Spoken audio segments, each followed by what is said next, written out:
Right.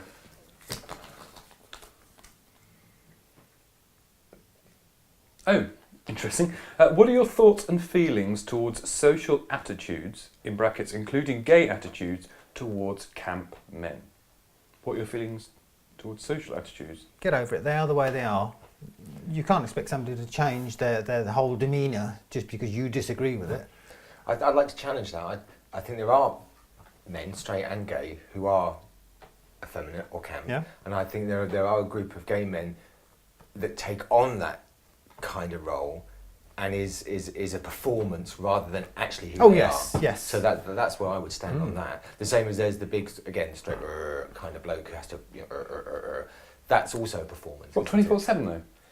Yeah, Is it a performance 24/7? Yeah, I think you can. I think you can appropriate behaviour that it becomes you. And I mean, and I'm not saying that I agree with you entirely, but you say it's just a performance. But a performance, is it really? Isn't it just? I think the way they are. Yes, there are. Well, the way they are. That sounds But generally, terrible. the people that put on that Behaving the way they performance tend to be younger because they're just coming out. They're just. I agree, there is that, but there are like people like kind of. I suppose what's coming to mind is like Louis Spence, bless him. Right. Okay. Who? Oh, he's just never grown up. So is it that? He's a big kid still, isn't he? Basically. But isn't that what Yes. some of that camp stuff is? It's actually gay men not actually growing up and having to be performing, probably for survival, performing at being the class clown or the jester, but also taking on the appropriating what is considered feminine behaviour as well. But you've also got to take into I agree with both of consideration you, but location. I mean, he works in the dance industry, so therefore it's perfectly acceptable for him to be camp and effeminate. But you wouldn't get that on a building site. Probably not. Because the guy wouldn't last 5 minutes before he was locked in the local chem toilet and, turned upside down. It just wouldn't happen. So it is a performance then. It's not as innate as you first suggested. Because you're saying if someone... Teenagers tend to be a performance. Yeah. And then as they get older, they learn that it's not necessarily necessary to be camp and effeminate. So then they learn to develop their own persona, their own personality. But as a teenager, when you're first coming out, it tends to... Because it's expected, that's how you tend to be. And then you learn differently. But some gay men carry that on all through their lives, though. Yeah, well, some people will. I mean, I'm not exactly the butcher's thing on 2 days. Well, I never professed to be. But also that I know that we all know there are heterosexual men who would be described as straight queens. Yes. They are languid. They're in touch with their feminine side. Yes. So yeah. And I mean, were you sort of can you actually draw a distinction between men who are naturally effeminate and those who are putting on an act? Is that what you were sort of saying? Yeah. There is a distinction between the two, and is one sort of not acceptable or less acceptable than the other? I'm not saying it's acceptable or unacceptable. I'm just questioning the thing itself, because I think as gay men we need to reflect on ourselves, not just on this issue but all sorts of issues, and we don't really that much. No, we tend to sort of be quite blasé about things and just blunder along through life, don't we? Yeah. As gay men. Yeah. Yes. The ostrich effect. Stick your head in the sand and it won't happen. But again, you can say that's for all people, not just gay men, because there are incredibly politicised, men and gay men and women that stick their head up. Peter Tatchell. Yes. I'd say. Thank God we have him.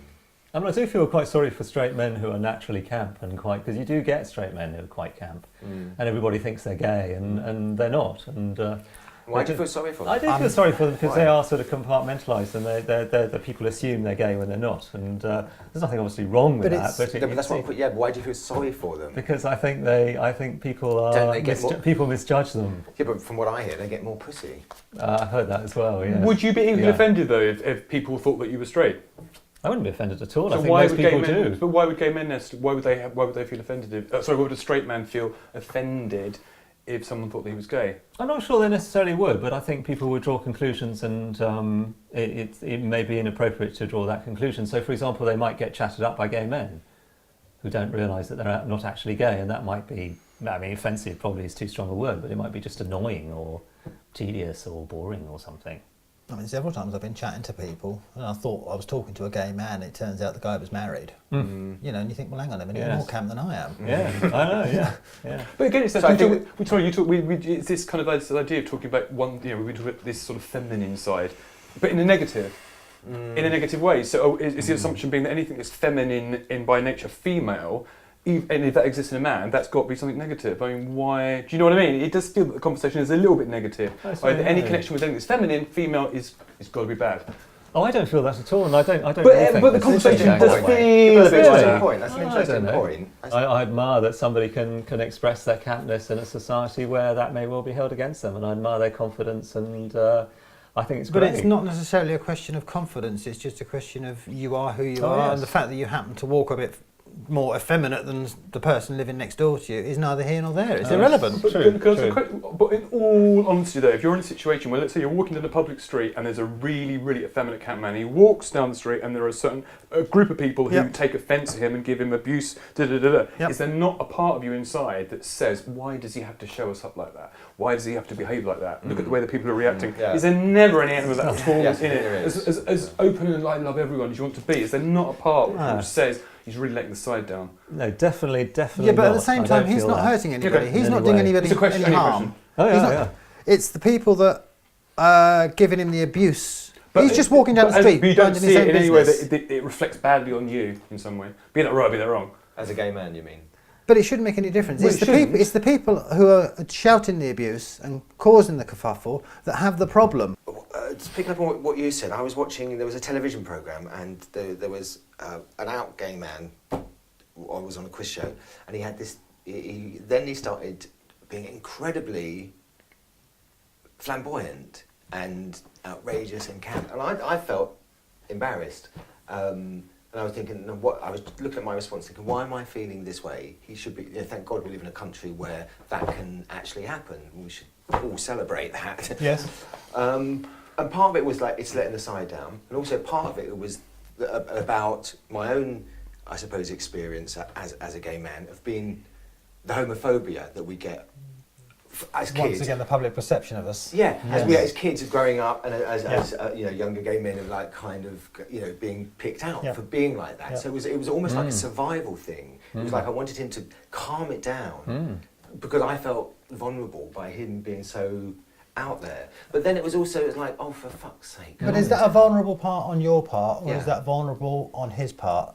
Your fear for him being vulnerable in public like that? It was more of a selfish thing. It was more of a fear about myself. Because it was like, you're drawing attention to yourself and, as a gay man. Okay. And then also, people that don't necessarily live in Brighton are going to go, oh yeah, all gay men are like that. So when they meet me or you... So effectively they're feeding the stereotype. Yes. That's exactly what I was frightened of when I was a teenager, seeing the stereotypes on TV, exactly. But you're saying that it's okay and that they they should be allowed to do that and doing that down the street and kind of... Yeah, so you're changing your opinion, you're changing your beliefs? The stereotypes that were on TV were the likes of Danny LaRue. And that was all you had. There were no other role models, and now you've got cabinet ministers, and you've got sportsmen who are not role models, public figures. You've got examples. You've got examples. I'm not necessarily saying they're good ones. So you need more footballers to come out. Be brave enough to have the balls to come out. Oh yes, exactly. I can't see that happening in a great hurry.